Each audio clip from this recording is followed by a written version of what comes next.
মুহতারাম হাজরিন, কিছু পাপ আছে, কিছু গুনাহ আছে, যেই গুনাহগুলোর সাজা শুধু আখিরাতেই দেওয়া হবে না, আল্লাহ রাব্বুল আলামিন নগদে দুনিয়াতে ওই পাপিষ্ঠকে বুঝিয়ে দিবেন।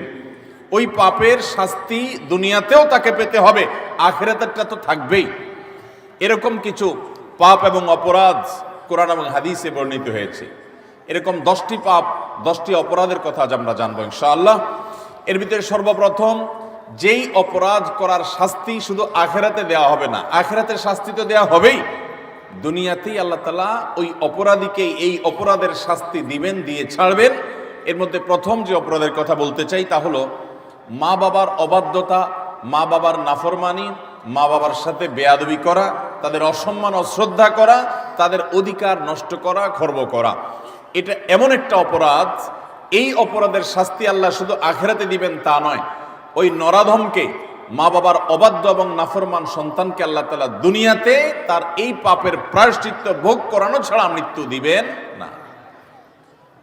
এ বিষয়ে মুস্তাদরাক হাকিমের বর্ণিত একটি হাদিস আছে। নবী আলাইহিস সালাম বলেছেন, বাবানি মুআজ্জালানি উকুবাতুহুমা ফিদ দুনিয়া আল বাগয়ু ওয়া উকুকুল ওয়ালিদাইন। মা বাবার নাফরমানি এর শাস্তি দুনিয়াতে নগদ দেওয়া হবে, আখিরাতটা তো আছেই। সেটা কখনো কখনো হতে পারে তার অবাধ্য সন্তানকে দিয়ে তাকে আল্লাহ তাআলা শাস্তি দিবেন, সেটা যেমন হতে পারে। আবার এমনও হতে পারে তার সন্তান নেই কিংবা সন্তানরা অবাধ্য না, আল্লাহ তাআলা তাকে অন্যভাবে অপমান অপদস্থ করে, লাঞ্ছনা দিয়ে, কষ্ট দিয়ে, তার থেকে নেয়ামত ছিনিয়ে নিয়ে কোনো না কোনো ভাবে আল্লাহ তাআলা তাকে শাস্তি দিবেনই দিবেন। তবে হ্যাঁ, যেই কোনো অপরাধের পর যদি কোনো মানুষ আল্লাহর কাছে তওবায়ে নাসুহা করে, খাঁটি অন্তরে তওবা করে, লজ্জিত হয়, মাফ চায়, ফিরে আসে, তার কথা ভিন্ন, আল্লাহ তাআলা তাকে মাফ করবেন। কারোর যদি বাবা মা দুনিয়াতে বেঁচে থাকেন আর বাবা মার প্রতি তার কখনো অশ্রদ্ধা হয়, অসম্মান হয়, বেয়াদবি হয়, তাহলে সেটার প্রায়শ্চিত্ত হলো বাবা মার কাছে মাফ চাওয়া, চোখের পানি ফেলে দিয়ে। যতক্ষণ পর্যন্ত অন্তর থেকে তারা ক্লিয়ারেন্স না দিবেন যে ঠিক আছে তোমার ব্যাপারে আর কোনো দুঃখ আমার অন্তরে নেই, ততক্ষণ পর্যন্ত মা বাবার কাছে ক্ষমা চাইতে থাকা, এটা হলো এই অপরাধের তওবা। এখানে শুধু মুখে আস্তাগফিরুল্লাহ বললে কখনো তওবা হবে না, বরং মা বাবার কাছে মাপ চাইতে হবে। আপনি যদি আপনার স্ত্রী সন্তানদের সামনে, মা বাবার সামনে বেয়াদবি করেন, তাহলে তাদের সামনেই আবার তাদের কাছে মাপ চাইতে হবে। আপনি যদি কারোর সামনে বাবা মাকে অসম্মান করে থাকেন, তাদের কোনো নির্দেশ লঙ্ঘন করে থাকেন, তাচ্ছিল্য প্রদর্শন করে থাকেন, ওই মানুষগুলোর সামনেই আবার আপনাকে প্রায়শ্চিত্ত করতে হবে। এটি হলো মা বাবার কাছে ক্ষমা চাওয়ার পদ্ধতি।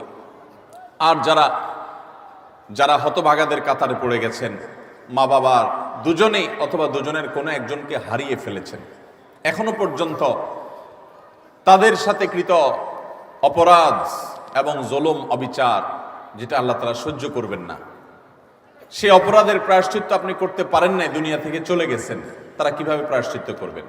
তাদের প্রায়শ্চিত্তের কয়েকটা ধাপ আছে। নাম্বার 1, তারা মা বাবার হয়ে আল্লাহর কাছে অনেক বেশি ইস্তেগফার এবং চোখের পানি ফেলবেন। আল্লাহ, আমার বাবাকে, আমার মাকে আপনি মাফ করে দিন। নামাজ পড়ে পড়ে ভোর রাতে তাহাজ্জুদের সময়, জুমার দিন মাগরিবের আগে, আসরের পরে সূর্যাস্ত যাওয়ার সময়, গুরুত্বপূর্ণ দোয়া কবুলের কিছু সময় আছে, এই সময়গুলোতে হাত তুলে আল্লাহর কাছে চোখের পানি ফেলে মাফ চাইবেন। আল্লাহ, আমার বাবার প্রতি আমি অনেক অবিচার করেছি, আমার মায়ের প্রতি আমি অনেক অশ্রদ্ধা প্রদর্শন করেছি, যেটা আমার করা উচিত হয়নি। আল্লাহ তাআলা কোরআনে কারিমে তার ইবাদতের নির্দেশের পরেই যার কথা বলেছেন তিনি হলেন মা বাবা। রিদার রব্বি ফি রিদাল ওয়ালিদাইন ওয়া সাখাতুর রব্বি ফি সাখাতিল ওয়ালিদাইন। নবীজি সাল্লাল্লাহু আলাইহি সাল্লাম বলেছেন, কারোর মা বাবা যদি তার উপর সন্তুষ্ট থাকে তো আল্লাহ তার উপর সন্তুষ্ট, আর মা বাবা যদি অসন্তুষ্ট তো আল্লাহ তার উপর অসন্তুষ্ট। মা বাবা হলো মানুষের জান্নাতের দুয়ার, এটাকে ঠিক রাখলে মানুষের জন্য জান্নাতের পথ সুগম হয়। মুহতারাম হাজরিন, এই জন্য কোনো ইমানদার যদি তার মা বাবাকে হারিয়ে ফেলেন, দুজনের কোনো একজন চলে যান, এটা বড় দুর্ভাগ্যের কথা যে জীবদ্দশায় মাপ চাওয়া হয় নাই। প্রায়শ্চিত্ত করার জন্য প্রথম কাজ হলো মা বাবার হয়ে অনেক বেশি বেশি ইস্তিগফার করা, ক্ষমা প্রার্থনা করা, তাদের হয়ে আল্লাহর কাছে আপিল করা, দোয়া করা, আল্লাহ তাদেরকে মাফ করে দিন। এই কাজটি অনেক বেশি পরিমাণে করতে থাকা, দিল থেকে করতে থাকা এক। দ্বিতীয়ত যে কাজটা করতে হবে তা হলো সহিহ মুসলিমে বর্ণিত একটা হাদিস থেকে আমরা জানতে পারি, নবী আলাইহিস সালাম বলেছেন, কোনো ব্যক্তি তার বাবা মার প্রতি বাধ্যগত হওয়ার, তাদের অনুগত হওয়ার, তাদের প্রতি সদাচরণ করার একটা গুরুত্বপূর্ণ পার্ট এবং অংশ হলো মা বাবার অগোচরে কিংবা তাদের উপস্থিতিতে তাদের যে বন্ধু বান্ধব আছেন, তারা যাদের সাথে উঠা বসা করতেন, তাদের সহপাঠী যারা ছিলেন, সেই মানুষগুলোকে বাবা মার মতো সম্মান করা। ধরুন আপনার বাবা দুনিয়া থেকে চলে গেছেন, বাবার বন্ধু কারা ছিলেন, বাবার সহচর কারা ছিলেন, বাবার একান্ত কাছের কারা ছিলেন। আপনার বাবা বেঁচে থাকতে আপনার ছোট ভাই বোনদেরকে অনেক আদর করতেন, আপনার বাবার অনুপস্থিতিতে আপনি তাদেরকে আদর করলেন। আপনার বাবা বেঁচে থাকতে তার নাতি নাতনিদেরকে অনেক কেয়ার করতেন, তিনি নাই, আজকে আপনি তার হয়ে সেই কাজটা করলেন। আপনার বাবা বেঁচে থাকলে তার বন্ধু বান্ধবদের সম্মান করতেন, স্নেহ করতেন, ভালোবাসা দিতেন, দাওয়াত দিয়ে খাওয়াতেন, আপনি তার অগোচরে সেই কাজটা করলেন। এইভাবে আপনার বাবা মা দুনিয়া থেকে চলে যাওয়ার পরও তাদের পক্ষ থেকে এই কাজগুলো করার মাধ্যমে আপনি বিররুল ওয়ালিদাইন বা মা বাবার প্রতি সদাচরণের কাজটা আঞ্জাম দিতে পারবেন।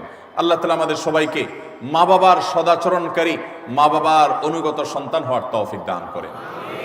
নবী আলাইহিস সালাম, বিভিন্ন নবী রাসূলগণ, কোরআনে কারিমে তাদের বিবরণ এসেছে, তাদের সম্পর্কে আল্লাহ রাব্বুল আলামিন এই সার্টিফিকেট দিয়েছেন। তারা কখনো কখনো আল্লাহর কাছে দোয়া করেছেন যেন তারা মা বাবার প্রতি সদাচরণকারী হন। এটা খুব সহজ বিষয় না। অনেক বদমেজাজ সন্তান আছে, অনেক কুলাঙ্গার সন্তান আছে যে বাবা মার প্রতি তারা অশ্রদ্ধা প্রদর্শন করে। বাবা মা ত্রুটি করতে পারে, বিচ্ছুতি করতে পারে, তারাও যদি অন্যায় করে সন্তানের প্রতি তাদেরও বিচার হবে, কিন্তু সন্তান হিসেবে আপনার চেষ্টা থাকবে বাবা মার সামনে কখনো অশ্রদ্ধা হয়, অসম্মান হয় এমন কোনো কাজ না করা। আব্দুল ইবনে আব্বাস রাদিয়াল্লাহু তাআলা বলেছেন, তুমি তোমার বাবা মায়ের সামনে যদি জামা ঝাড়া দাও, কাপড় ঝাড়া দাও, ধুলাবালি সরাও, বাবা মার সামনে এই কাপড় নাটা, এটাও বাবা মার সামনে বেয়াদবির শামিল। আল্লাহর জমিনে কারোর সামনে যদি তুমি সবচেয়ে বেশি কাচুমুচু করতে হয়, সে হলো তোমার বাবা মা। তোমার সবচেয়ে বেশি বিনয়ের হকদার যদি কেউ থাকে আল্লাহর জমিনে, তিনি হলেন তোমার বাবা মা। যার কথা তুমি অন্ধের মতো মানবে, কোরআন হাদিসের খেলাফ না হলে, তিনি হলেন তোমার বাবা মা। এই জায়গাটা আর কারোর জন্য হতে পারে না। অথচ আজকাল বেশিরভাগ যুবক, বেশিরভাগ কিশোরদেরকে দেখবেন যে আল্লাহর জমিনে যার চাইতে সবচেয়ে বেশি, যার সঙ্গে সবচেয়ে বেশি ঝাড়ি মেরে কথা বলা যায়, তারা মনে করে তিনি হলেন কে? মা। সবচেয়ে বেশি ঝাড়ি যাকে দিয়ে আমাদের আজকাল কিশোররা, যুবকরা কথা বলে, তিনি হলেন কে? হতভাগা মা। আল্লাহ রাব্বুল আলামিন আমাদেরকে মানুষ হওয়ার তৌফিক দান করুন, মুসলমান হওয়ার তৌফিক দান করুন। মা বাবার মর্ম ততক্ষণ পর্যন্ত মানুষ বোঝে না যতক্ষণ পর্যন্ত সে বাবা মা না হয়েছে। আল্লাহ তাআলা আমাদেরকে বাবা মার কদর করার তৌফিক দান করুন। তাহলে এক নম্বরের অপরাধ পেলাম আমরা, বাবা মার প্রতি যদি কেউ অবজ্ঞা করে, অশ্রদ্ধা করে, অসম্মান করে, তাদের কথা না মেনে চলে, লঙ্ঘন করে। হ্যাঁ, তারা কোনো অন্যায় কথা বললে সেটা মানা যাবে না, ন্যায়সঙ্গত কথা বললে সেটা মানতে হবে। এই ক্ষেত্রে যদি কেউ ত্রুটি করে, বিচ্যুতি করে, বাবা মার অবাধ্য হয়, তার এই শাস্তি আল্লাহ শুধু আখিরাতেই দিবেন তা নয়, দুনিয়াতে তাকে এর জন্য প্রায়শ্চিত্ত ভোগ করতে হবে। তবে যদি সে মাপ চেয়ে এটাকে সুরাহা করে ফেলে এবং এটা ক্ষমা চেয়ে নেয়, তাহলে আল্লাহ তাআলা আশা করা যায় মাফ করবেন। নাম্বার 2, কারোর প্রতি জুলুম, কারোর প্রতি অবিচার, গায়ের জোর খাটানো, মাস্তানি গুন্ডামি করা, প্রভাব প্রতিপত্তি দেখানো, যে কাউকে দুর্বল পেয়ে তার উপরে চড়াও হওয়া, কাউকে ঠকিয়ে নিজের কাজ সিদ্ধ করা, এই মানুষের প্রতি জুলুম, অবিচার, এটার শাস্তি আল্লাহ তাআলা দুনিয়াতে দেন। পৃথিবীর ইতিহাসে এমন একজন জালেম দেখাতে পারবেন না যে জালেম জুলুম করেছে আর তার প্রায়শ্চিত্ত তাকে দুনিয়াতে পেতে হয়নি। পৃথিবীর ইতিহাসে সর্বপ্রথম জালেম, মানব সভ্যতার, মানব ইতিহাসের সর্বপ্রথম জালেম ছিল কাবিল, আদম আলাইহিস সালামের ছেলে কাবিল। সে জুলুম করেছে নিজের আপন ভাই হাবিলের প্রতি। আল্লাহ তাআলা তার মুখোশ উন্মোচন করে দিয়েছেন, তাকে অপমান অপদস্থ করেছেন, তার এই কুকর্ম আল্লাহ তাআলা ফাঁস করে দিয়েছেন। এটি ছিল আল্লাহর পক্ষ থেকে তার জন্য দুনিয়ার শাস্তি, আখিরাতের শাস্তি তো আছেই। পৃথিবীর ইতিহাসে বহু জালেম গিয়েছে, নমরুদ জুলুম করেছে, আবু জাহাল জুলুম করেছে, উতবা সাহেবা জুলুম করেছে, অনেক পরাশক্তি জুলুম করেছে। আল্লাহ তাআলা তাদের প্রত্যেককে অপদস্থ করেছেন, অপমান করেছেন, তাদের মুখোশ উন্মোচন করেছেন, তাদের শাস্তি দিয়েছেন। তবে আল্লাহ ছাড় দেন, আল্লাহ ছাড় দেন। আল্লাহ বলেছেন ইন্নামা নুমলি লাহুম, আমি ছাড় দিয়ে রাখি।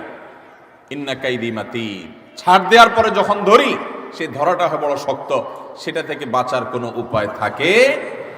জুলুম এমন অপরাধ, কোন মুসলমান যদি কোনো হিন্দুর প্রতি জুলুম করে, কোন নামাজি মানুষ যদি কোনো বেনামাজির প্রতি জুলুম করে, কোন ধার্মিক মানুষ যদি কোনো অধার্মিক মানুষের প্রতি জুলুম করে, তারপরও আল্লাহ তাআলার সাহায্য ওই মাজলুমের প্রতি থাকে, হোক সে অমুসলিম, হোক সে অন্য ধর্মের মানুষ, কারণ জুলুমকে আল্লাহ কখনো সহ্য করেন। ভাইরা আমার, পশু পাখি তাদের কোনো জান্নাতও নাই, জাহান্নামও নাই। পশু পাখির কোনো জান্নাত জাহান্নাম আছে? তাদের কোনো ইবাদত বন্দেগী আছে? আল্লাহ তাআলা কিয়ামতের দিন গরু ছাগলকে জিজ্ঞাসা করবেন, তোমার যৌবনকাল কিভাবে কাটাইছো? ঘাস খায় কাটছো নাকি শুয়ে শুয়ে কাটছো? আল্লাহ জিজ্ঞাসা করবেন। জিজ্ঞাসাবাদ হবে মানুষের এবং জিনের। পশু পাখির কোনো জিজ্ঞাসাবাদ হবে? পশু পাখির আল্লাহ জিজ্ঞাসা করবেন ঘাস বেশি খাইছো কিনা, অপচয় করছো কিনা, তোমার মালিক তোমাকে ঘাস খাইতে দিছে, অর্ধেক খাইছো আর অর্ধেক ফালাইছো, অপচয় করছো, জবাব দাও। এরকম কোনো কথা আছে হাদিস কোরআনে? নাই। তাদের কোনো বিচার নাই। কিন্তু জুলুম এমন অপরাধ, পশু পাখি পর্যন্ত একজন আরেকজনের প্রতি জুলুম করে। একটা গরু অন্য গরুটার উপরে চড়াও হয়ে তাকে আক্রমণ করে রক্তাক্ত করে ফেলেছে, গায়ের জোর ছিল। একটা ছাগল শিং ছিল আর একটা শিং ছিল না, যার শিং ছিল সে শিং দিয়ে গুতগুতি করে অন্য আরেকটা ছাগলকে আহত করেছে, আঘাতপ্রাপ্ত করেছে। একটা মোরগ অন্য মোরগের প্রতি অবিচার করেছে। নবী করিম সাল্লাল্লাহু আলাইহি সাল্লামের সুস্পষ্ট হাদিস পাওয়া যায়, কিয়ামতের ময়দানে এই পশুগুলোকে আল্লাহ তাআলা মাটি হওয়া থেকে আবার পুনরায় সৃষ্টি করবেন এবং দুনিয়াতে যে যার প্রতি অবিচার করেছে সেই অবিচারের বিচার আল্লাহ করবেন, যে এখন তুমি যে দুর্বল ছিল সে সবল যে তার প্রতি জুলুম করেছে তার প্রায়শ্চিত্ত স্বরূপ তাকে সে গুঁতো মারবে এবং এর শাস্তি পাবে। এরপর আল্লাহ বলবেন কুনু তুরাবা, তোমরা আবার মাটি হয়ে যাও, আবার তারা মাটির সাথে মিশে যাবে। অর্থাৎ তাদের কোনো বিচার নেই। কিন্তু পশু পাখিও যদি একে অন্যের প্রতি জুলুম করে আল্লাহ রাব্বুল ইজ্জত তার বিচার কিয়ামতের ময়দানে করবেন। তাহলে মানুষের জুলুম এটা কত জঘন্য হতে পারে, কত ভয়াবহ হতে পারে।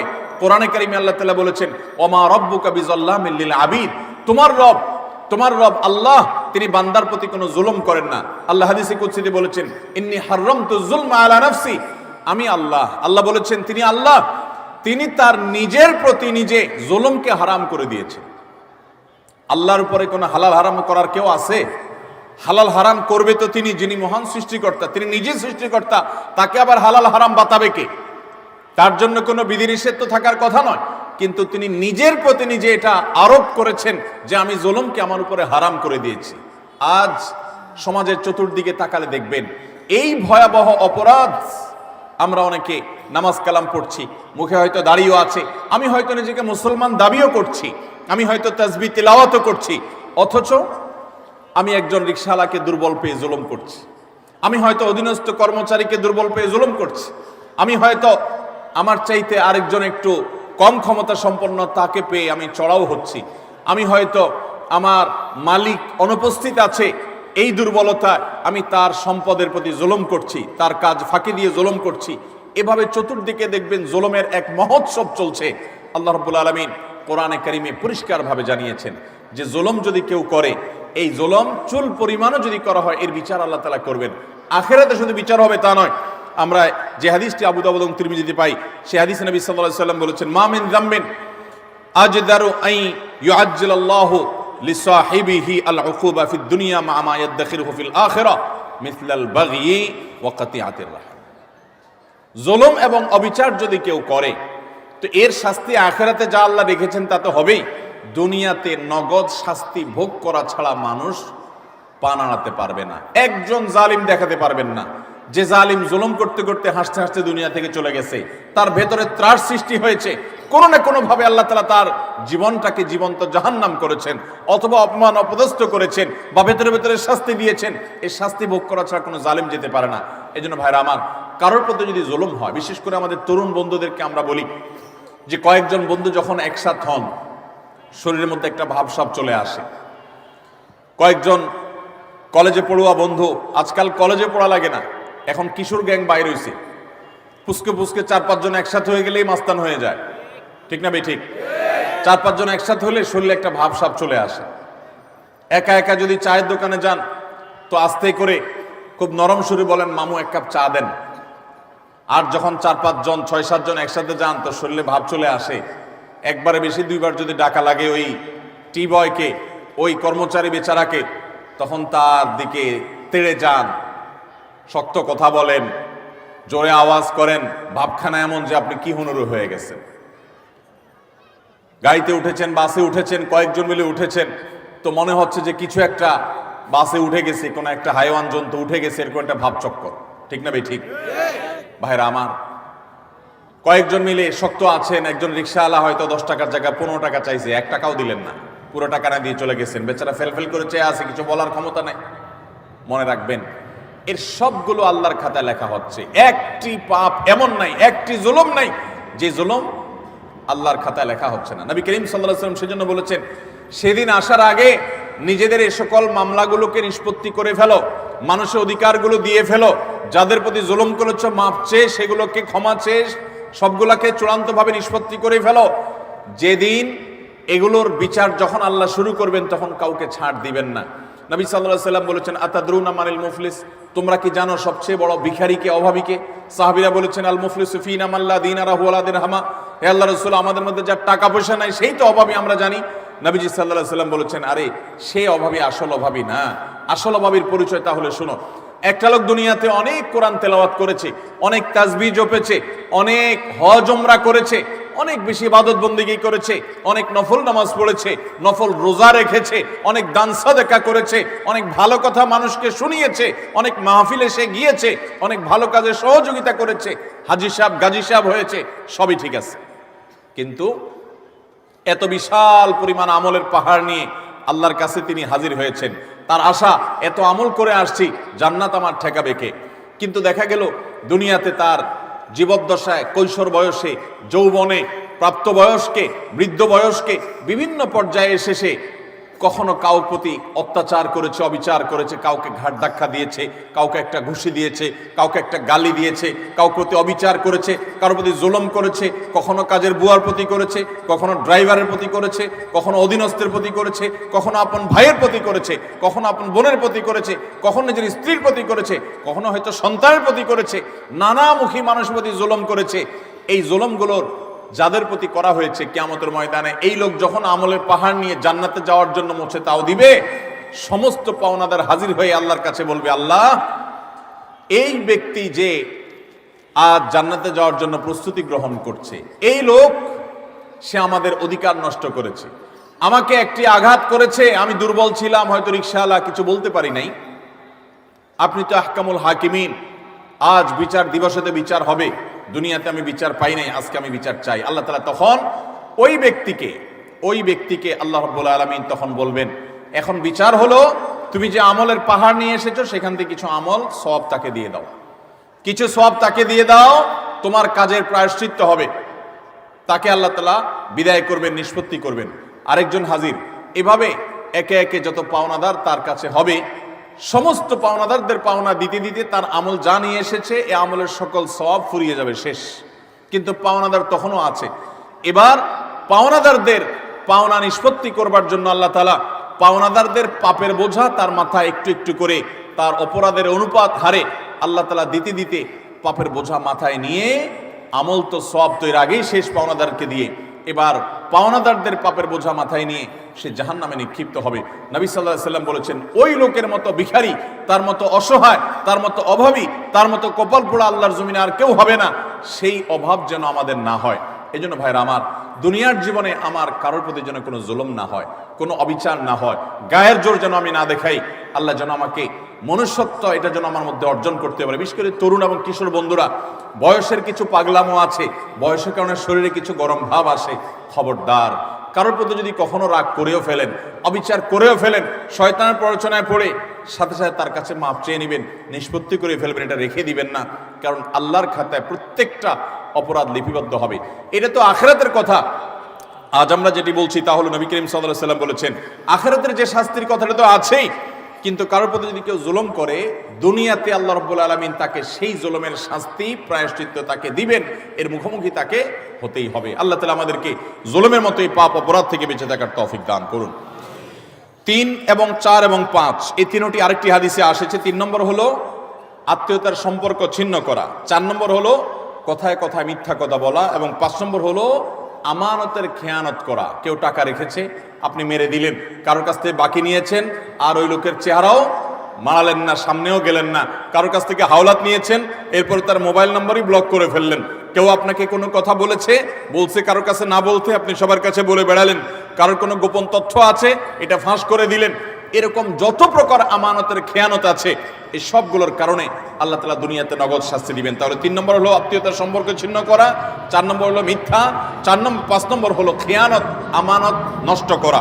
এই কয়েকটা পয়েন্ট একসাথে তাবরানীতে বর্ণিত হয়েছে। নবী সাল্লাল্লাহু আলাইহি ওয়াসাল্লাম বলেছেন যে কয়েকটা অপরাধ আছে, এগুলোর শাস্তি আখিরাতে হওয়ার পাশাপাশি দুনিয়াতে হওয়াটা অধিকতর উপযুক্ত হবেই হবে, এর কোনো বিকল্প নাই, ব্যত্যয় নাই, আল্লাহ তাআলা এটি করবেনই। তার ভিতরে একটা হলো আত্মীয়তার সম্পর্ক ছিন্ন করা। অনেক মানুষ আছেন নিজের আপন ভাইয়ের সাথে সম্পর্ক ভালো নাই, বোনের সাথে সম্পর্ক ভালো নাই, কোনো যুক্তি খাটবে না।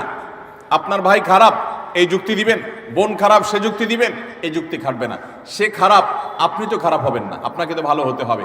আপনি নিজে থেকে তার প্রতি সদাচরণ করার চেষ্টা করবেন, আপনি তার সাথে নিজে থেকে উইলিংলি মিশতে যাবেন, তার কল্যাণ চাইবেন, তার জন্য দোয়া করবেন। হ্যাঁ, তার সাথে মিশতে গেলে সে ক্ষতি করে, সে মামলা মোকদ্দমা করে, সে শত্রুতা করে, তাহলে ভিন্ন কথা, আপনি যান বাঁচানোর জন্য দূরে থাকতে পারবেন। কিন্তু আত্মীয়তার সম্পর্ক রক্ষা করা সুন্নত না নফল? আত্মীয়তার সম্পর্ক রক্ষা করা কি নফল কাজ না সুন্নত কাজ? ফরজ। 5 ওয়াক্ত নামাজ পড়া যেরকম ফরজ, রমজানের রোজা রাখা যেরকম ফরজ, আত্মীয়তার সম্পর্ক রক্ষা করাটাও কি? অনেক মুসলমান এটা জানেন না। আত্মীয়ের তালিকায় রক্ত সম্পর্কীয় যাদের সাথে আপনার ব্লাডের কানেকশন আছে, এই রক্ত সম্পর্কীয় আত্মীয়দের মধ্যে সবচেয়ে অবহেলিত আত্মীয়ের নাম হলো ফুফু। সবচেয়ে অবহেলিত আত্মীয়ের নাম কি? ফুফু। কজন বলতে পারবেন যে ফুফুর সাথে নিয়মিত যোগাযোগ করেন যাদের ফুফু আছে? কজন যোগাযোগ বলতে পারবেন? অল্প কয়েকটা হাত উঠছে। বেশিরভাগ মানুষ ফুফুদের সাথে কোনো সুসম্পর্ক নাই। হ্যাঁ, কোনো কোনো ক্ষেত্রে ফুফুরাও অমানুষের মতো ভাতিজার প্রতি, ভাতিজিদের প্রতি আচরণ করে, আছে কিছু বিচ্ছিন্ন ঘটনা, কিন্তু তারপরও ভাতিজা হিসাবে আপনার চেষ্টা থাকবে যে আমার বাবার বোন, আমাদের শরীরের রক্ত একই রক্ত, অতএব তার প্রতি আমার অধিকার, তার প্রতি আমার কর্তব্য আছে, তার প্রতি আমার দায়িত্ব আছে। সে দায়িত্ববোধ থেকে অন্তত সুসম্পর্ক বজায় রাখা, খোঁজ খবর নেওয়া। আজকাল মোবাইলের যুগে খোঁজ খবর নেওয়া খুব সহজ, কিন্তু মুশকিল হলো সোশ্যাল মিডিয়া নামে যে সমস্ত নেটওয়ার্ক, যে সমস্ত অ্যাপ, যে সমস্ত সুযোগ সুবিধা আমাদের কাছে আসছে আজ, এগুলো আমাদের সবচেয়ে বেশি আনসোশ্যাল করে দিয়েছে। এই সোশ্যাল মিডিয়া আমাদের এক একজনের 5000 করে বন্ধু তালিকায় আছে। অনেকের এই 5000 ফুল। 5000 বন্ধুর হক আদায় করতে করতে নিজের রক্ত সম্পর্কে আত্মীয়দের সাথে 6 মাসে একবার ফোনে কথা বলার টাইমও আমরা পাই না। ঠিক কিনা বলেন ভাইরা আমার? আপনার এই ফেক বন্ধু, কাগুজে বন্ধু, ফেসবুকীয় বন্ধু, কোরআন এবং হাদিসের আলোকে এদের কোনো হক আপনার কাছে সে অর্থে? অথচ বন্ধু আপনার পোস্টে লাইক মারছে, আপনি পাল্টা লাইক না মানলে বন্ধু নাখোশ হয়ে যায়। এই জন্য ঘুরে ঘুরে তার ওয়ালে গিয়া লাইক মারা লাগে। বন্ধু আপনার পোস্টে কমেন্ট করছে, আপনি কমেন্ট না করলে, রিপ্লাই না দিলে সে নাখোশ হয়ে, জন্য রিপ্লাই দেওয়া লাগে। মেসেঞ্জারে নক করছে, রিপ্লাই দেওয়া লাগে। এই 5000 এই সমস্ত কাগুজে বন্ধু আর ফেসবুকে বন্ধুর হক আদায় করতে গিয়ে আসল আপন যারা, তাদেরকে আজকাল আমরা ভুলে গেছি। আল্লাহ তাআলা আমাদেরকে আত্মীয় স্বজনের হক আদায় করার তৌফিক দান করুন। আপনি আপনার রক্ত সম্পর্কীয় আত্মীয়দের সাথে খোঁজ খবর রাখতে হবে। আপনার খালা আপনার রক্ত সম্পর্কীয় আত্মীয়, আপনার মামা আপনার রক্ত সম্পর্কীয় আত্মীয়, আপনার চাচা আপনার রক্ত সম্পর্কীয় আত্মীয়। আমাদের সমাজে দেখবেন যে চাচা এবং ফুফু, তাদের সাথে একসাথে থাকার কারণে, জমি জমার ব্যাপার স্যাপার থাকার কারণে অনেক সময় বুঝের অমিল হয়, গন্ডগোল হয়, মামলা কদম পর্যন্ত জড়ায়, মনোমালিন্য হয়। কিন্তু তারপরও দিন শেষে তারা আপনার রক্ত সম্পর্কীয় আত্মীয়। আপনি একজন মুসলমান হিসাবে তাদের সাথে সম্পর্ক ছিন্ন কখনো করতে পারবেন না, কোনো যুক্তিতে না। হ্যাঁ, সে আপনার ক্ষতি করছে, বাধ্য হয়ে আপনি ছিন্ন করতে হচ্ছে বা দূরে থাকতে হচ্ছে, ভিন্ন কথা। এছাড়া অন্য কোনো যুক্তিতে আপনি আত্মীয়তার সম্পর্ক ছিন্ন করতে পারবেন না। অনেক লোক বলে আমার আত্মীয়, সে তো আমার খোঁজ খবর নেয় না, আমি একা নেওয়া লাগে। হ্যাঁ, আপনি একা নিবেন, আপনি আল্লাহর কাছে সওয়াব পাবেন। সে নিচ্ছে না, সে দায়ী হবে, অপরাধী হবে। সে নিচ্ছে না, এই যুক্তিতে আপনি তাকে ছিন্ন করার অধিকার নাই। আল্লাহ তাআলা আমাদেরকে আত্মীয়তার সম্পর্ক রক্ষা করার তৌফিক দান করুন। চাচা এবং ফুফুদের খোঁজ খবর নেব তো ইনশাআল্লাহ? চাচাতো ভাই, ফুফাতো ভাই বোন, তাদের খোঁজ খবর নেব তো ইনশাআল্লাহ? এগুলো তো অনেক পরের কথা। অনেক কপাল পড়া আছে নিজের আপন ভাই বোনের সাথেও যোগাযোগ, কত বন্ধু তার, কত দোস্ত তার, কত আপন তার, অথচ রক্ত সম্পর্কীয় এই মানুষগুলোর প্রতি তারা খেয়াল রাখে না। নবী করিম সাল্লাল্লাহু আলাইহি সাল্লাম বলেছেন, আল্লাহ রাব্বুল আলামিন হাদিসে কুদসিতে বলেছেন যে যে ব্যক্তি আত্মীয়তার সম্পর্ককে রক্ষা করবে, সংযুক্ত করবে, তাদের সাথে কানেক্টেড থাকবে, আল্লাহ তাআলা ওই ব্যক্তির সাথে কানেক্টেড থাকবেন। আর যে ব্যক্তি আত্মীয়তার সম্পর্কের সাথে সম্পর্ক ছিন্ন করে ফেলবে, আত্মীয়ের সাথে সম্পর্ক ছিন্ন করবে, রাখবে না, আল্লাহ তাআলা বলেছেন কাতাআহুল্লাহ, আল্লাহ তাআলা তার সাথে সম্পর্ক ছিন্ন করে ফেলবে। এবং লা ইয়াদখুলুল জান্নাতা কাতি', আত্মীয়তার সম্পর্ক ছিন্নকারী জান্নাতে প্রবেশ করবে। কোন যুক্তিতে আত্মীয়তার সম্পর্ক আপনি ছিন্ন করতে পারেন না, রাগ করে 3 দিন অভিমান করতে পারেন, এর বেশি না। আল্লাহ আমাদেরকে এই অপরাধটি থেকে বেঁচে থাকার তৌফিক দান করুন। আত্মীয়তার সম্পর্ক রক্ষা করলে ওই ব্যক্তিকে আল্লাহ তাআলা দুনিয়াতে নগদ শাস্তি দিয়ে থাকেন আখিরাতের শাস্তির পাশাপাশি। আর 4 নম্বর হলো মিথ্যা, কথায় কথায় মিথ্যা, সবার সাথে মিথ্যা, তার জীবনটা মিথ্যার উপরে। এই মিথ্যাবাদীদের উপর আল্লাহ বলেছেন যে লানাতুল্লাহি আলাল কাযিবিন, আল্লাহর লানত, আল্লাহর অভিশাপ এবং আল্লাহর গজব নাজিল হয় মিথ্যাবাদীদের উপরে। এজন্য ঈমানদার কখনো কথায় কথায় মিথ্যা বলতে পারে।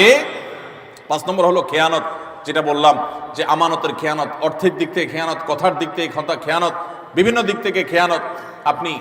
আপনি কারোর কোনো কিছু নকল করলেন, ফেসবুকে আজকাল যে খেয়ানত হয় সেটা হলো একজনের লেখা কপি করে এনে আপনার ওয়ালে সুন্দর করে পোস্ট করে দিলেন, সবাই আপনাকে বাহবা দিল, ভাই মাশাআল্লাহ আপনি তো সুন্দর লেখেন, দেখা যায় আসলে আপনি এটা চুরি করে আনছেন আরেকজনেরটা। এটা হলো খেয়ানত, এটা হলো আমানতের। এখন আজকাল তো বই পুস্তকেই হয় ডাইরেক্ট, অথচ এই খেয়ানত ফেসবুকেও পোলাপান করতে এখন বড় বড় শিক্ষাবিদরা বই পুস্তকেই এই আকাম করছেন। অতএব এই সমস্ত খেয়ানত, এটা কোনো মুসলমানের চরিত্র হতে পারে? মুসলমান কখনোই 2 নম্বরই করবে। অতএব আমানত আমরা রক্ষা করব তো ইনশাআল্লাহ।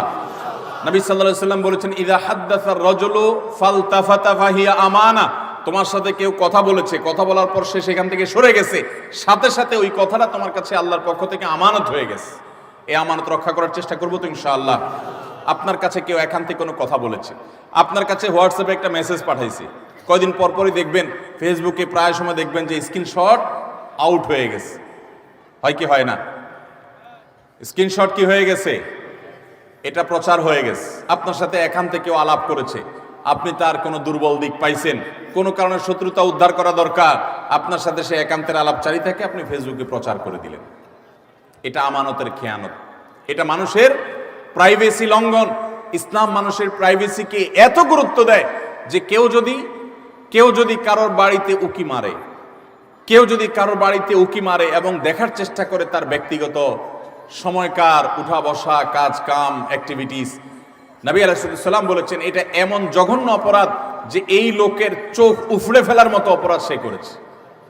আজকাল দেখবেন প্রায় সময় অমুকের আইডি হ্যাক করেছে, অমুক আইডি হ্যাক করে সেখান থেকে তার ব্যক্তিগত সব তথ্য সে ফাঁস করেছে, এটা করেছে সেটা করেছে। কেউ কারোর মোবাইল ফাইলে ঘাটাঘাটি করে তার ব্যক্তিগত জিনিসপত্র ঘাটাঘাটি শুরু করে। এগুলো সবগুলো আমানতের খেয়ানত। আমাদের কথা, আমাদের কাজ, আমাদের টাকা, আমাদের পয়সা, লেনদেন সবকিছুতে আমানতদারিতা দেখাতে হবে। আমানতের খেয়ানত যারা করে, আপনি কাউকে আমানতের খেয়ানত করবেন, আল্লাহ তাআলা আপনাকে এই পরিস্থিতির মুখোমুখি করবেন। বিদায় এই ধরনের গুনাহ থেকে আমরা বেঁচে থাকবো ইনশাআল্লাহ। নাম্বার 6, কোন মুসলমানকে অপমান করা।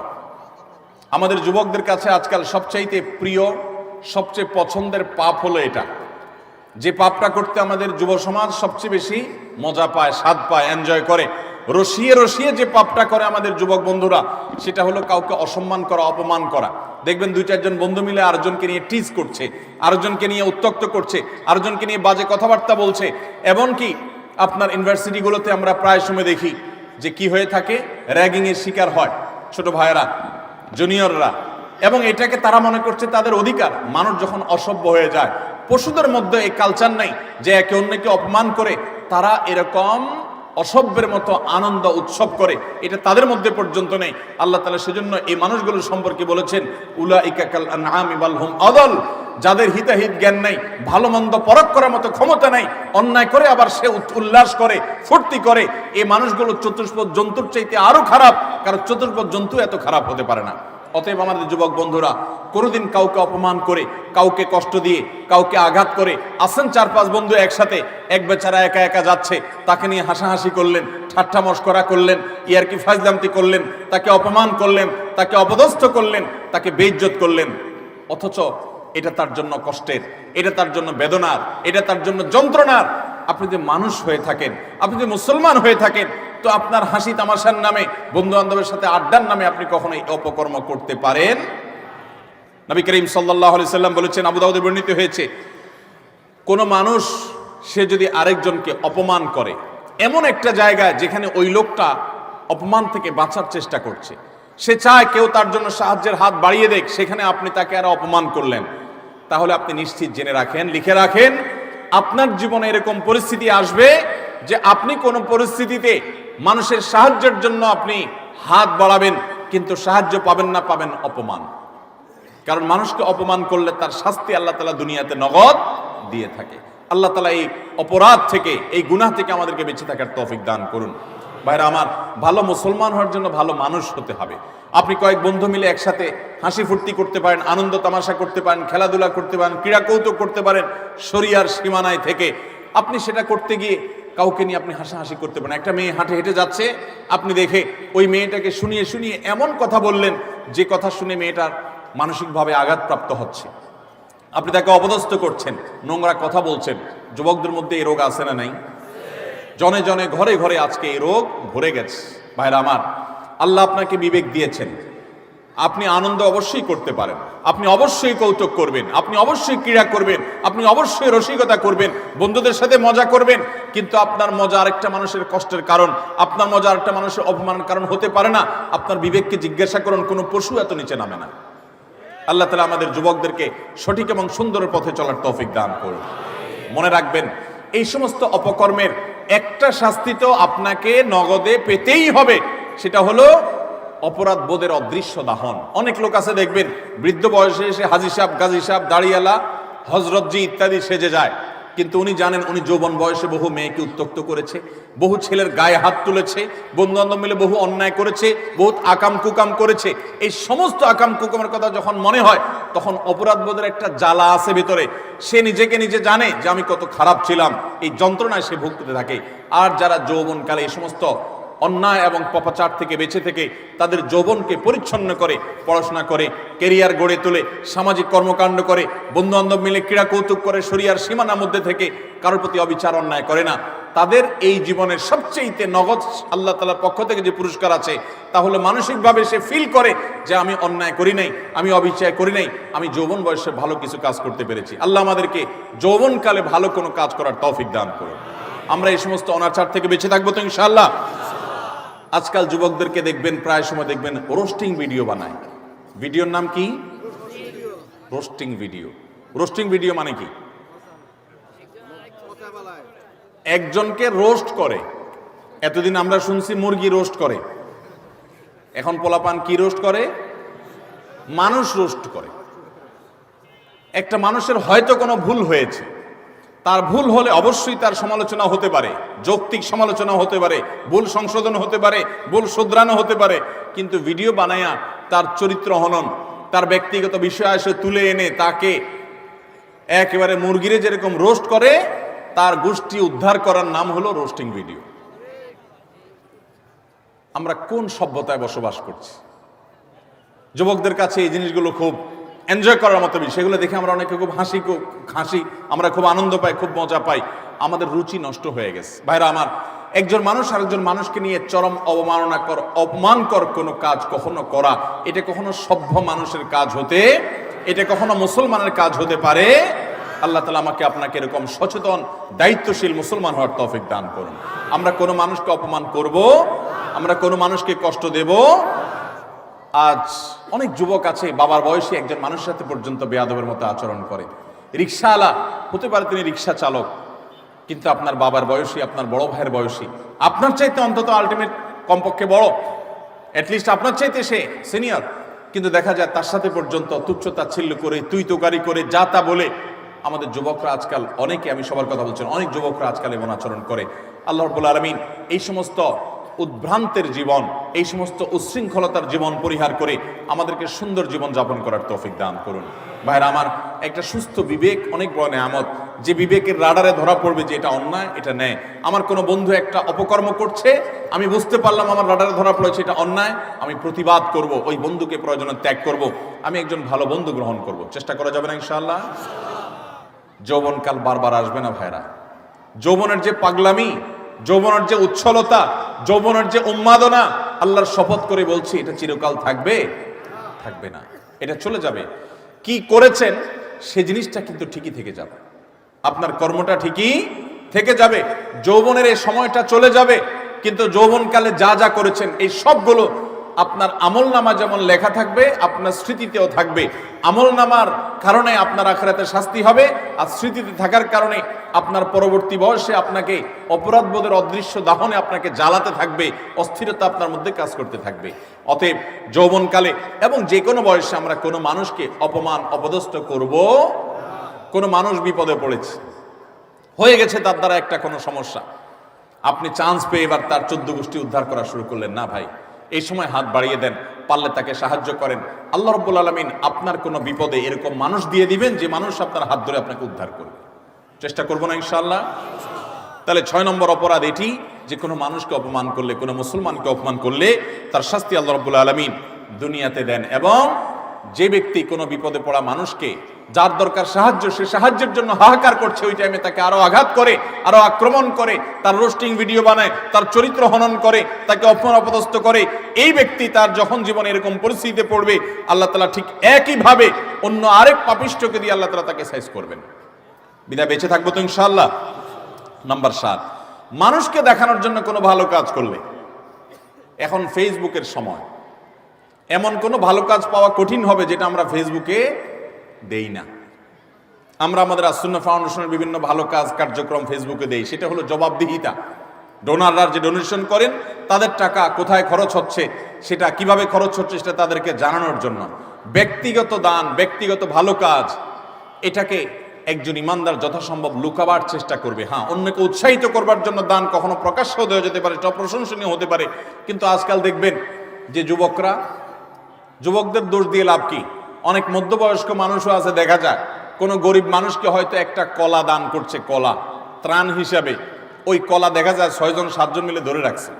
বুঝার কোনো উপায় নেই কি গরিবকে দিচ্ছে না গরিবে তাদেরকে দিচ্ছে। এই চিত্র আমাদের সমাজে আছে না নাই? সামান্য কয়টা মুড়ি দিচ্ছে, সামান্য একটা কিছু দিচ্ছে, তো এতজন মিলে দিচ্ছে, এটা দেখে বোঝার উপায় নাই যে গরিব মানুষটা দিচ্ছে না এরা গরিব মানুষকে দিচ্ছে। এই সমস্ত তামাশা আমাদের সমাজে হয় কি হয় না বলেন? কদিন আগে একটা ভিডিও ভাইরাল হয়েছে যে এক লোক দোয়া করবে, তা একটা ছেলেকে মোবাইল দিয়া ভিডিও করতে লাগাই দিছে, ওইটা আবার আরেকজন ভিডিও করে ফেলছে। এবার সে হাত তুলে কাঁদতেছে, কান্দা শেষ, মোবাইল অফ করে ভিডিও ফেসবুকে ছেড়ে দিছে। ভাইরা আমার, ওমরা করতে গেলে, কোন একটা ভালো কাজ করতে গেলে সেলফি সেলফি সেলফি ছাড়া কিচ্ছু। একটা হুজুর দেখছে দোয়া নিবে, হুজুর কাছ থেকে কিছু শিখবে, এখন এসব নাই, হুজুর দাঁড়ান একটা সেলফি নেই। এই রোগ আমাদেরকে প্রচন্ড আকারে ধরছে কি ধরে নাই? একটা হলো স্মৃতি রাখলাম, উৎসাহিত অনুপ্রাণিত হলাম, সেটা ভিন্ন বিষয়। বেশিরভাগ ধান্দাই হলো ফেসবুকে একটা পোস্ট দেবো, মানুষ বলবে ওরে বাপরে বাপ, তুই এই লোক পাইলি কোত্থেকে, মাশাআল্লাহ মারহাবা, কিছু লাইক কমেন্টের বিজনেস হবে। আমাদের মানুষকে দেখাবার প্রবণতা এখন এমন ভাবে হয়ে গেছে যে আমরা এমন কোনো কাজ করি না যেটার ফিডব্যাক দুনিয়াতে আশা করি না। অথচ আল্লাহ তাআলার নেককার বান্দা তারা, যারা কোনো ভালো কাজ করে তার বিনিময়ে আশা করবে কার কাছে? আল্লাহর কাছে। আল্লাহ তাআলা আমাদেরকে সেরকম নিষ্ঠাবান মানুষ হওয়ার তৌফিক দান করুন। নবী আলাইহিস সালাম বলেছেন মুসনাদ আহমদের হাদিসে, মান সাম্মা আন-নাস বিআমালিহি সাম্মা আল্লাহু বিহি। যে ব্যক্তি কোনো ভালো কাজ করে গল্প দিয়ে বেড়াবে শুধুমাত্র মানুষের কাছে, লোক শোনানো, লোক দেখানো কাজ করবে, আল্লাহ রাব্বুল আলামিন ওই ব্যক্তিকে এই কাজের প্রায়শ্চিত্ত দুনিয়াতেই দিবেন এবং তার শাস্তি দুনিয়াতেই হবে। আল্লাহ তাআলা আমাদেরকে এই লৌকিকতা, মানুষকে দেখাবার জন্য ভালো কাজ করার এই বদ অভ্যাস পরিহার করার তৌফিক দান করুন। নাম্বার 8, যদি কেউ নেয়ামতের নাশুকরি করে, আল্লাহ কোন নেয়ামত দিয়েছেন সেটার নাশুকরি করেছে, এই ব্যক্তিকে আল্লাহ তাআলা নগদ শাস্তি দিবেন। সূরা নাহল 128 নম্বর আয়াতে আল্লাহ তাআলা বলেছেন, ওয়াদারাবাল্লাহু মাসালান কারিয়াতান কানাত আমিনাতান মুতমাইন্নাহ। একটা জনপদের মানুষ, তারা নিরাপদে ছিল, সুখে শান্তিতে ছিল, আল্লাহ তাআলা তাদেরকে নিরাপদে রেখেছেন, ভালো রেখেছেন। ইয়াতিহা রিজকুহা মিন কুল্লি মাকান, প্রত্যেকটা জায়গা থেকে আল্লাহর পক্ষ থেকে রিজিক আসতো। ফাকাফারাত বিআনউমিল্লাহ, তারা আল্লাহর নিয়ামতকে অস্বীকার করে বলেছে, নাশুকরি করেছে। ফাযাকাল্লাহু লিবাসাল জুই ওয়াল খাউফি বিমা কানু ইয়াসনাউন, তাদের এই নাশুকরির কারণে আল্লাহ তাআলা তাদেরকে আল্লাহ রাব্বুল আলামিন দুর্ভিক্ষ, অভাব অনটন, আশঙ্কা এবং ভয়ের শাস্তি দুনিয়াতে দিয়েছেন, আখিরাতে তো বটে। অনেক মানুষ আছে দেখবেন নাশুকরি করে, আপনি অনেক উপকার করেছেন, বলবেন না আমি কিছুই তো পাই নাই, আমি নিজে নিজে করেছি। এই নাশুকর ঠিকই এক সময় বিপর্যস্ত হবে এবং বিপদগ্রস্ত হবে, এবং যেই নিয়ামত পেয়ে সে নাশুকরি করেছে, এই নিয়ামত আল্লাহ তার কাছ থেকে ছিনিয়ে নিবেন, আজ হোক আর 2 দিন পরে হোক। বিধায় এই ধরনের গুনাহ থেকে আমরা বেঁচে থাকবো তো ইনশাআল্লাহ। অনেক মানুষ আছে দেখবেন আল্লাহর শুকর খুব আদায় করে, মানুষের শুকর আদায় করে না, আছে না নাই? অনেক লোক আছে এই ঢাকা শহরে আসার সময় লঞ্চের ভাড়া, বাসের ভাড়াটাও ছিল না, ঝুলে ঝুলে চলে আসছে। এরপর আল্লাহ তাআলা তাকে এমন সম্পদ দেওয়া দিছেন, যেভাবে হোক সে এমন সম্পদ কামাইছে, 2-4টা বাড়ির মালিকও হয়ে গেছে, আছে না না? এরকম অনেক মানুষ। কিন্তু ঘন ঘন দেখবেন আল্লাহর শুকর আদায় করে যে আল্লাহ আমাকে সব দিছে। ঠিক আছে, আল্লাহই তো দিছে, কিন্তু আল্লাহর কিছু বান্দাদের ভূমিকা ছিল কি ছিল না? তাদের নাম মুখে নিতে রাজি না, নিলে তো ছোট হয়ে যাবে, আছে না না? এরকম চরিত্রের মানুষ। কোনো অর্জন হলে সব ক্রেডিট আল্লাহরে দেয়, এটা ভালো, কিন্তু আল্লাহকে শুধু দিলে হবে না। কোনো বান্দা যদি আপনাকে উপকার করে, আপনাকে এই পর্যন্ত আসতে সহযোগিতা করে, তো তার কৃতজ্ঞতাও আপনাকে আদায় করতে। নবী আলাইহিস সালাম বলেছেন, মাল্লাম ইয়াশকুরিন নাস লাম ইয়াশকুরিল্লাহ, যে মানুষের কৃতজ্ঞতা আদায় করে না, অকৃতজ্ঞ হয়, সে আল্লাহর প্রতি অকৃতজ্ঞ, সে আল্লাহর কৃতজ্ঞতা আদায় করার কোনো মূল্য হতে। বিধায় মানুষের কৃতজ্ঞতা আদায় করবো তো ইনশাআল্লাহ। যে যতটুকু আমার উপকার করেছে, যার দ্বারা যতটুকু অর্জিত হয়েছে, এটাকে অকপটে স্বীকার করার মতো মানসিকতা থাকতে হবে। ইমানদার কখনো অকৃতজ্ঞ নাশকর হতে পারে, এ নাশকরির শাস্তি আল্লাহ তাআলা দুনিয়াতে দিয়ে থাকেন। ঠিক একইভাবে 9 নম্বরের যে অপরাধ, তা হলো ব্যবসায় ফাঁকি দেওয়া। এমন ব্যবসায়ী এখন পাওয়া সোনার হরিণ হয়ে গেছে, যেই ব্যবসায়ী সত্য কথা বলে, 2 নম্বরই কথা বলে না, চিটারি বাটপারি করে না। আপনি ঢাকা শহরের কোন দোকানে, কোন মার্কেটে যাবেন, আল্লাহর কিছু নেককার বান্দা আছে সেটা হাতে গোনা, বেশিরভাগ দোকানে যাবেন 100 টাকা কেনা ভাই, আল্লাহর কিরা, রাসূলের কিরা ভাই, যদিও রাসূলের কিরা হয় না, শিরক, এরকম নানা কিরা বলে, নানা কসম করে বলবে 100 টাকা কিনা, এরপরে মুলামুলি করার পর দেখা যায় 50 টাকা দিয়ে দিস, আছে না নাই? গতকালকে চট্টগ্রামের মাহফিলে একজন একটা প্রশ্ন লিখে দিস, বলে ভাই, দোকানে মিথ্যা কথা বলতে বলতে অনেক সময় দেখা যায় একটা কাস্টমারের সাথে সত্য বলবো নিয়ত করছি, তবুও মুখ দিয়ে মিথ্যাটাই চলে আস। নিজের বউ দোকানে গেছে, যা জিজ্ঞেস করছে তোমার এটা কত কিনা পড়ছে, ওইটাও বলে আল্লাহর কিরা এত টাকা, মিথ্যা কথা। পরে বলে, ও সরি থুকু, তুমি তো কাস্টমার না, ঘরের বউ। মিথ্যা বলতে বলতে অনেক দোকানদার আছে, এটা বিল্ট ইন হয়ে গেছে, অভ্যাসটা এমন হয়ে গেছে, এটা তার শরীরের, এটা তার অঙ্গের, এটা তার অস্তিত্বের সাথে মিশে গেছে। ঠিক না ঠিক ভাইরা আমার? কয় টাকা কামাই করবে মিথ্যা কথা বলে? মিথ্যা কথা বলে যে টাকা কামাই করবেন, এগুলো দুনিয়া থেকে নিয়ে যেতে পারবেন? কাফনের কাপড়ের পকেট আছে? পকেটও নাই, নিয়ে যেতেও পারবেন? যাদের জন্য মিথ্যা কথা বলছেন, ছেলে সন্তান, স্ত্রী, পরিবারের লোকজন, আপনি দুনিয়া থেকে যাওয়ার পর কিয়ামতের ময়দানে যখন ফেরেশতারা মুগুর দেওয়ার জন্য ধরবে, যখন শাস্তি শুরু হওয়ার পরিকল্পনা হবে, তখন আপনার ছেলে মেয়েরা যায় বলবে, আল্লাহ আমার আব্বাকে কিছু বলিয়েন না, উনি যত 2 নম্বরে চিটারি বাটপারি করে ঢাকা শহরে বাড়ি গাড়ি করছে, এগুলো সব আমাদের জন্য করছে, ওনার একার জন্য করে নাই, অতএব শাস্তি আমাদেরকে দেন, ওনাকে ছেড়ে দেন। বলবে? আল্লাহ কোরআনে উল্টাটা বলেছেন, ইয়াউমা ইয়াফিরুল মারউ মিন আখিহি ওয়া উম্মিহি ওয়া আবিহি ওয়া সাহিবাতিহি ওয়া বানি। সেদিন মানুষ বাপকে দেখে সন্তান আরেক দিকে পালাবে, যে বাপ দেখা হলে যদি আমাকে আটকায়, যে তোদের জন্য অনেক কিছু করছি, আজকে আমি ফাঁসে গেছি। স্বামীকে দেখে স্ত্রী, স্ত্রী দেখে স্বামী পালাবে, বন্ধুকে দেখে বন্ধু পালাবে। লিকুল্লি ইমরিম মিনহুম ইয়াউমা ইযিন শানু ইউগনি, সবাই ইয়া নফসি ইয়া নফসি করতে থাকবে। ভাইরা আমার, আল্লাহর জমিনে তার চাইতে বড় নির্বোধ কে হতে পারে, যে চুরি করে যাদের জন্য, ওই লোকগুলো তার চুরির কোনো দায় বহন করবে, আরাম করে ভোগ করবে ছেলে মেয়েরা, অথচ আপনি তার পাপের প্রায়শ্চিত্ত ভোগ করবেন। তাহলে আপনি কেন দোকানদারি করতে গিয়ে কাস্টমার সাথে মিথ্যা কথা বলবেন? আপনি সত্য কথা বলেন, কেনা বেচা আপনার কম হবে, ব্যবসা একটু কম হবে, আয় ইনকাম একটু কম হবে। মনে রাখবেন, এর বিনিময়ে শান্তিটা আল্লাহ তাআলা দুনিয়াতেও দিবেন, আখিরাতেও দিবেন। চেষ্টা করবো তো ইনশাআল্লাহ। ভাইরা আমার, ওজনে কম দেওয়া, দোকানদারি, ব্যবসা বাণিজ্যের মধ্যে মিথ্যা, প্রতারণা, আজ গোটা দুনিয়া দাঁড়িয়ে আছে মিথ্যার উপরে। সারা ঢাকা শহরে যত বিজনেস আছে, ম্যাক্সিমাম বিজনেসই দেখবেন, বিশেষ করে খুচরা পর্যায়ে ম্যাক্সিমাম বিজনেস দাঁড়িয়ে আছে মিথ্যার উপরে। ফল দোকানে যাবেন, উপর দিয়ে সব সুন্দর করে সাজা রাখছে, বড় বড় গুলা, নিচ দিয়ে সব ছোট ছোট গুড়া গুড়া, আছে না নাই? কোকা কাগুলো সব সরা রাখছে, উপর দিয়ে ভালোগুলো দিয়ে রাখছে। নবী করিম সাল্লাল্লাহু আলাইহি সাল্লাম একবার বাজারে গেলেন, গিয়ে দেখলেন যে এক লোক গমের স্তূপ নিয়ে বসে আছে, গম বিক্রি করছে। নবী করিম সাল্লাল্লাহু আলাইহি সাল্লাম ফিল্ড ভিজিটে গেলেন, সরাসরি মদিনা রাষ্ট্রনায়ক তিনি গিয়ে সোজা হাত ঢুকিয়ে দিলেন গমের ভিতরে, স্তূপের ভিতরে। সন্দেহ হলো তার, দেখলেন যে ভেতরে সব ভিজা গম, এটা ওজনে ভারী হবে, আর শুকনাগুলো ওজনে কম হবে, পরিমাণে বেশি হবে সেখানে। তো ভিসাটার দাম কম হবে। ভদ্রলোক ভিসাগুলো নিচে উপর দিয়ে শুকনাগুলো দিয়ে বিক্রি করছে। নবী করিম সাল্লাল্লাহু আলাইহি ওয়াসাল্লাম বললেন, এই চিটারি কেন করলে তুমি তো একই দামে বিক্রি করছো, অথচ তোমার ভেতরে ভিসা কম। তখন তিনি বললেন, হে আল্লাহ রাসূল, বৃষ্টিতে ভিজে গেছে, আমি কি করবো, এই জন্য উপর দিয়ে এগুলো দিয়ে দিচ্ছি। নবী সাল্লাল্লাহু আলাইহি ওয়াসাল্লাম, না, তুমি ভিজাগুলো আলাদা বিক্রি করবে, শুকনাগুলো আলাদা বিক্রি করবে। ভিজাগুলোর এক দাম হবে, শুকনাগুলোর আরেক দাম হবে। তুমি কেন এই বাটপারি এবং চিটারি করলে? মান গাসসা ফালাইসা মিন্না। মনে রাখবে, যে মানুষকে প্রতারণা করে ব্যবসা বাণিজ্যে সে আমার উম্মত হতে পারে। আমরা প্রায় সময় যখন দেখি টেলিভিশনের স্ক্রিনে বা পত্রিকার পাতায়, দাড়ি পাকা বুড়ো মানুষ, সুন্দর চাচা বাপ চাচার মতো দেখতে, নুরানি চেহারা, মাথায় টুপি আছে, কপালে সেজদা দিতে দাগও আছে, কিন্তু উনি ধরা পড়েছে কিসে? 2 নম্বর মাল বিক্রি করতে গিয়ে। হয় কি হয় না এগুলা? আমাদের অনেক মুসলমান মনে করে ইসলাম হলো নামাজ রোজার নাম। শুধুমাত্র ভাইরা আমার, ইসলাম নামাজ রোজার নাম যেমন, ঠিক এমনি ভাবে আমার লেনদেন, কায় কারবার, বেচা কিনা, ব্যবসা বাণিজ্য, সেখানেও সততার পরিচয় দেওয়া। অনেকে বলে, ভাই এরকম সততার পরিচয় দিতে গেলে আজকাল আর ভাত জুটবে না। ভাত জোটার দরকার নাই, চিড়া জোটক। ইমানদার কখনো নীতিতে ছাড় দিতে পারে। সততার সাথে চলবো তো ইনশাআল্লাহ।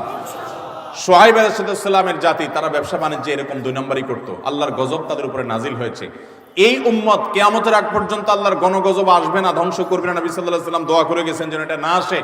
কিন্তু এইরকম পাপের পাপিষ্ঠ অপরাধী খারাপ ব্যবসায়ী, তাদেরকে আল্লাহ দুনিয়াতে নগদ শাস্তি দিবেন। অন্য কোন শাস্তি হোক আর না হোক, ওই যে ভেতরকার যে অদৃশ্য দাহন, জ্বালা, যন্ত্রণা, এটা আল্লাহ তাআলা দিবেন। অনেকে দেখবেন যে পারিবারিকভাবে অশান্তির সাগরে হাবুডুবু খাচ্ছে, কিন্তু আপনি দেখবেন উপর দিয়ে গাড়ি বাড়ি, ফিটফাট বেড, চাকচিক্যময় জীবন। আল্লাহ তাআলা আমাদেরকে এই ধরনের অপরাধ থেকে বেঁচে থাকার তৌফিক দান করুন।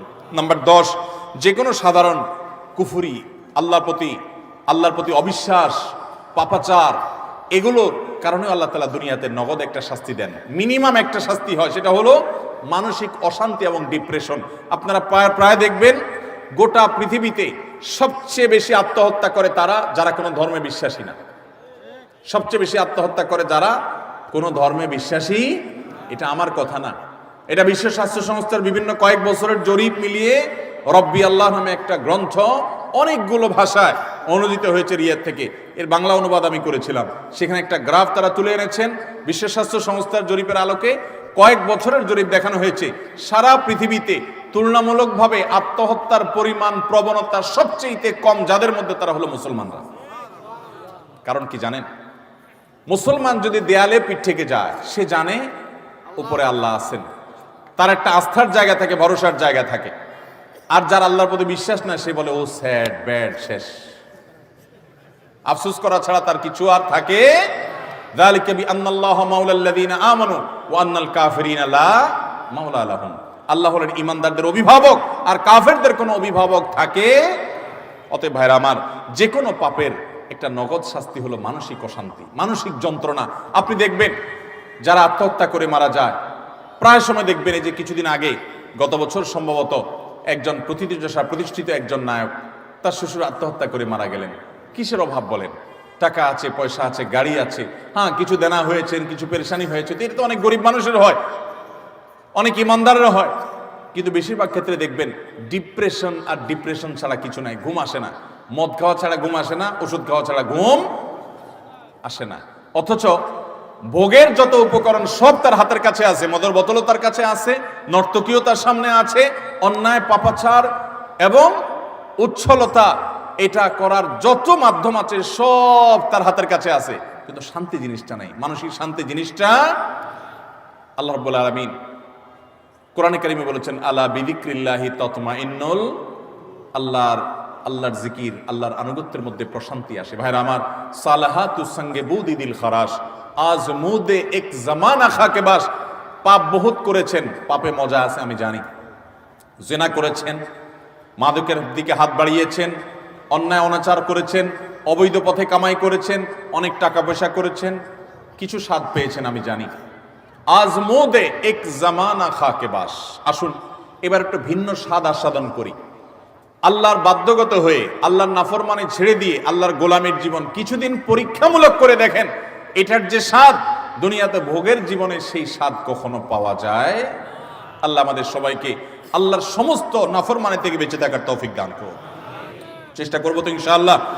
আমরা আবারও এক নজরে বলছি 10টি অপরাধ যেগুলোর শাস্তি আল্লাহ তাআলা দুনিয়াতে নগদ দিয়ে থাকেন। নাম্বার 1, মা বাবার অবাধ্যতা। মা বাবার নাফরমানি, তাদের সাথে বেয়াদবি, দুনিয়াতে আল্লাহ নগদ শাস্তি দেন। নাম্বার 2, কারো প্রতি জুলুম অবিচার করলে ওই জালিমকে অপমান অপদস্থ করা, তাকে আল্লাহ তাআলা তার ভিতরে ত্রাসের সৃষ্টি করা, অশান্তির সাগরে ডুবানো, নগদ শাস্তি আল্লাহ তাআলা জালিমকে দেন কারো প্রতি জুলুম করলে। নাম্বার 3, আত্মীয়তার সম্পর্ক যদি কেউ ছিন্ন করে। নাম্বার 4, কেউ যদি মিথ্যা কথায় বলে। নাম্বার 5, আমানত দেয় কিন্তু আমানতের খেয়ানত করে, এই ব্যক্তিগুলোর শাস্তি আল্লাহ তাআলা দুনিয়াতে দেন। নাম্বার 6, কাউকে অপমান করলেন, অপদস্থ করলেন, অসম্মান করলেন, কারোর ইজ্জত সম্মানে টানাটানি করলেন। আজকাল দেখা যায় ফেসবুকীয় প্রজন্ম, আমাদের ফেসবুক প্রজন্ম দেখা যায়, ইউটিউব প্রজন্ম, টুইটার প্রজন্ম এবং আপনার এই টিকটক প্রজন্ম মানুষকে নিয়ে যাহা তা করছে, এতে তার ইজ্জত যাচ্ছে, কার সম্মান যাচ্ছে, এগুলো দেখা দেখি নেই। ছবি, ব্যঙ্গ, বিকৃতি, তারপরে যে মানুষকে অপমান অপদস্থ করা, নামকে বিকৃত করা, কোনো মুসলমানের খাসলত হতে পারে না। অনেক সময় ইসলামের নামে আমরা এগুলো করছি। এগুলো যে করবে আল্লাহ তাআলা তাকে দুনিয়াতে নগদ শাস্তি দিবেন, অপমান করবেন, অপদস্থের মুখোমুখি করবেন। নাম্বার 7, মানুষকে দেখাবার জন্য ভালো কাজ করা, মানুষের কাছ থেকে বাহবা কুড়ানোর জন্য, লাইক কমেন্ট কামানোর ধান্দায় ভালো কাজ করলে আল্লাহ তাআলাকে দুনিয়াতে নগদ শাস্তি দেয়। ভালো কাজ হবে আল্লাহকে খুশি করার জন্য, মানুষকে দেখানোর জন্য নয়। 8 নম্বর হলো, যদি কেউ আল্লাহ রাব্বুল আলামিনের কোনো নেয়ামতকে অস্বীকার করে, নাশুকরি করে, অথবা কোনো মানুষের কৃতজ্ঞতা আদায় না করে, এই ব্যক্তিকে আল্লাহ তাআলা নগদ শাস্তি দেন, ওই নেয়ামতটা ছিনিয়ে নিয়ে যান। 9 নম্বর হলো, যদি কেউ ব্যবসা বাণিজ্যে 2 নম্বরই করে, মিথ্যা কথা বলে, কাস্টমারের সাথে, ক্লায়েন্টের সাথে প্রতারণা করে, এই ব্যক্তিকে আল্লাহ তাআলা দুনিয়াতে আযাব তার জীবনে দিয়ে থাকেন। তার সংসারে হয় অশান্তি, না হলে তার কোনো একটা দিক থেকে আল্লাহ রাব্বুল আলামিন ভয়ঙ্কর শাস্তির মুখোমুখি তাকে করে। নাম্বার 10, যেই কোনো আল্লাহর প্রতি অবাধ্যতা, আল্লাহর অবিশ্বাস, আল্লাহর নাফরমানি যারা করে, দুনিয়াতে আল্লাহ তাআলা ডিপ্রেশন, অশান্তি, কষ্ট এবং মানসিক যন্ত্রণা দিয়ে তাদেরকে শেষ করেন। তারা সুইসাইড সেন্টার খুলতে হয়, তাদের আত্মহত্যা করার জন্য জায়গা খুলতে হয়, তাদের জীবনের সুখ এবং শান্তি আল্লাহ তাআলা তুলে নিয়ে যান। আল্লাহ তাআলা আমাদের সবাইকে আল্লাহ রাব্বুল আলামিনের আনুগত্য পরিপূর্ণভাবে করার তৌফিক দান করুন। এই 10টি অপরাধ যেগুলোর শাস্তি দুনিয়াতে নগদ ভোগ করতে হয়, আল্লাহ তাআলা এগুলো থেকে আমাদের সবাইকে বেঁচে থাকার তৌফিক দান করেন। জাযাকুমুল্লাহু খায়রা ওয়া আখিরু দাওয়ানা আনিল হামদুলিল্লাহি রাব্বিল আলামিন।